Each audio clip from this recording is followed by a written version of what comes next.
Alright guys, well I'm back today with a high value AR-10 rifle chambered in .308 from Palmetto State Armory. And if you follow the channel, you'll know I absolutely love PSA's products. I've been shooting them long before YouTube, and these guys make some really high value items at an affordable price.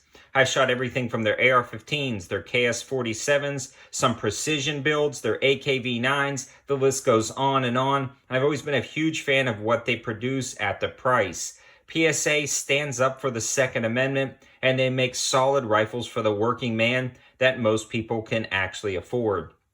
With all that being said, we're going to talk about the specs and features of this AR-10 chambered in .308, starting from the front to the back, and talk about its performance down at the range, a little bit about its accuracy, and the overall AR-10 lineup, both in 6.5 Creedmoor and .308 in this video. So we're going to start from the front and work our way to the back. This one comes standard with an A2 birdcage flash hider, and it sits on 5/8 by 24 threads, which makes it really easy to swap it out for a different muzzle device for a .308 or a suppressor. I'll probably be shooting this suppressed in the future. That attaches to this premium 18-inch stainless steel barrel, and it is the 416R stainless steel, which is a great quality barrel steel. It's got a 1 in 10 twist, and it's chambered in .308 Winchester. You can shoot 7.62 by 51 or .308 in this rifle. It's going to handle both of those just fine. It's got a mid-length gas system that really gasses the overall system correctly, and we'll talk a little bit more about its performance again in the performance section of this review. The barrel finishing is very nice, and everything about it just screams top tier, yet it still comes in at that high value price. It's got that steel gas block, and that thing is locked in solid.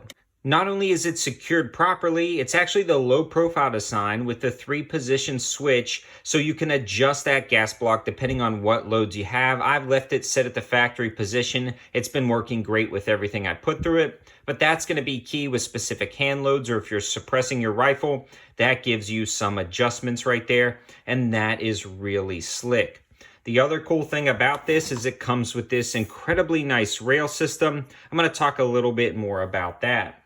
This one extends out 15 inches, and it covers a good majority of the barrel, but it is a lightweight design, and it locks up rock solid with lineup tabs on the top that indicate with the upper receiver. It's got M-LOK slots on the sides and bottom, as well as actually the top of this platform.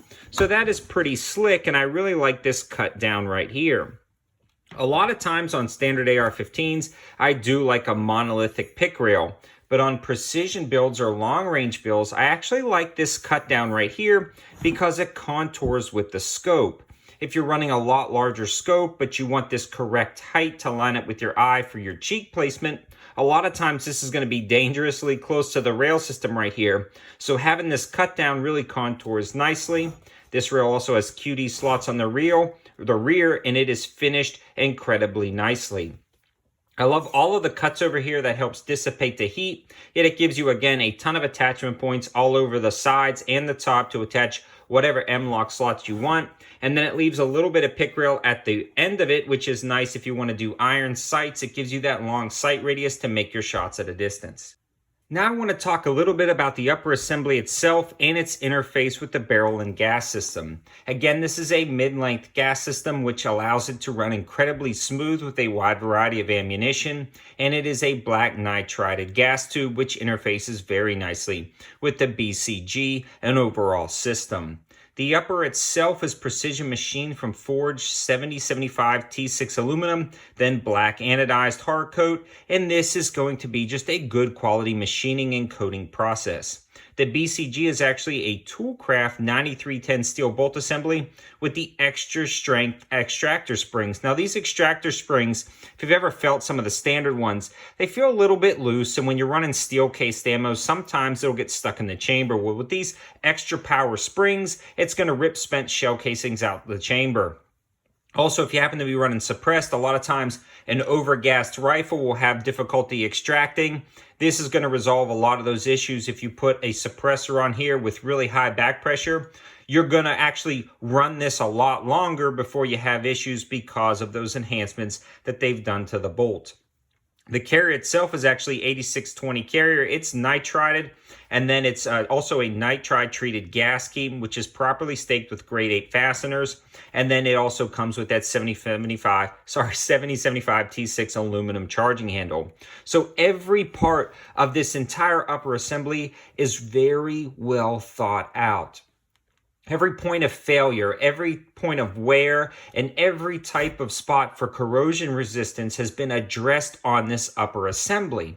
A lot of times you'll spend a lot more on a name and you're not going to get near these number of features that PSA has included on this Generation 3 rifle. And this truly is a top tier rifle that's incredibly well thought out. And I'm absolutely in love with this upper assembly. Now I want to discuss the lower assembly. It's machined out of the 7075 T6 aluminum and then again hard coat anodized to match the upper assembly. It's got the enhanced trigger guard for glove fingers, and it's really nice because it's just machined all the way in. It's got the standard mag release located on the side. Works out great if you wanted to swap that out for something else. It does have this overmolded grip, which is pretty slick.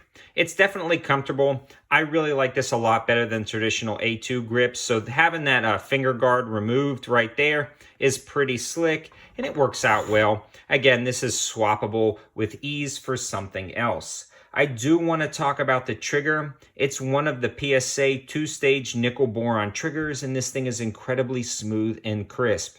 It's nice to see that included in this assembly. And again, it is well thought out.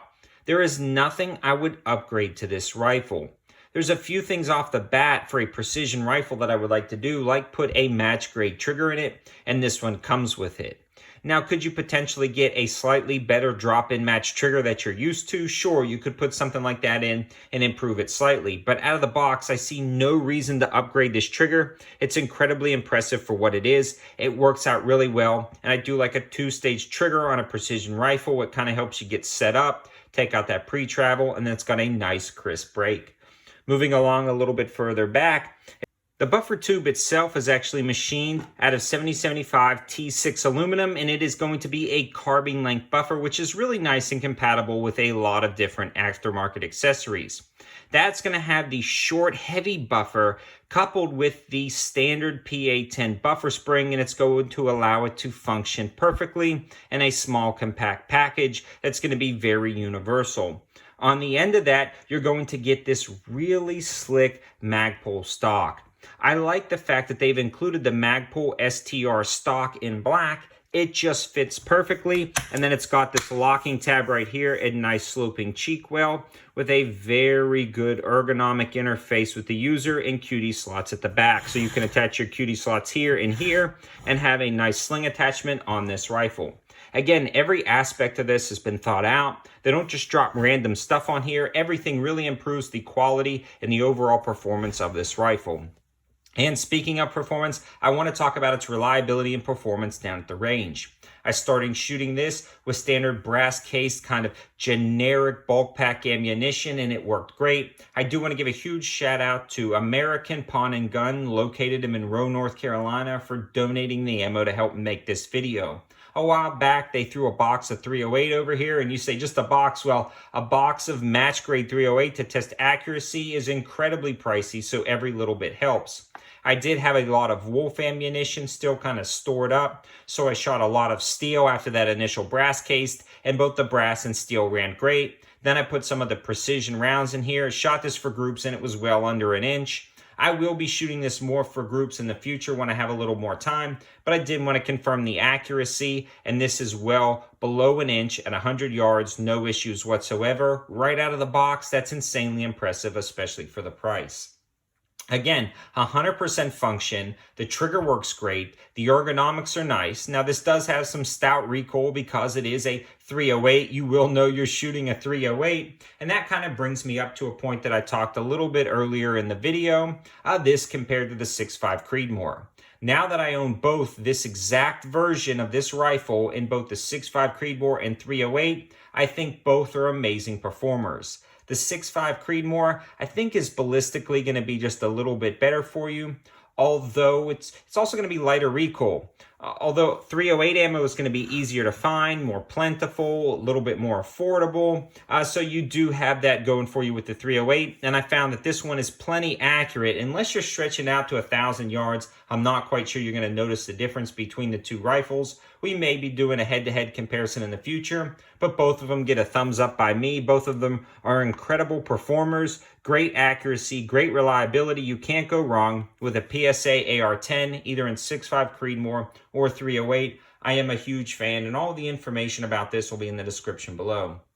Unfortunately, I can't link to these things, but I will link to the best prices of the lowers, the upper assemblies, and the complete rifles over on my 704 Gear Facebook page and my 704 Tactical MeWe page. You can find that information in the description below as well. If you have any thoughts or comments, please leave those in the comments section. I appreciate all your support. And again, a huge shout out to American Pawn and Gun for always kind of helping out with the ammo. Thanks for watching, guys. Have a good one.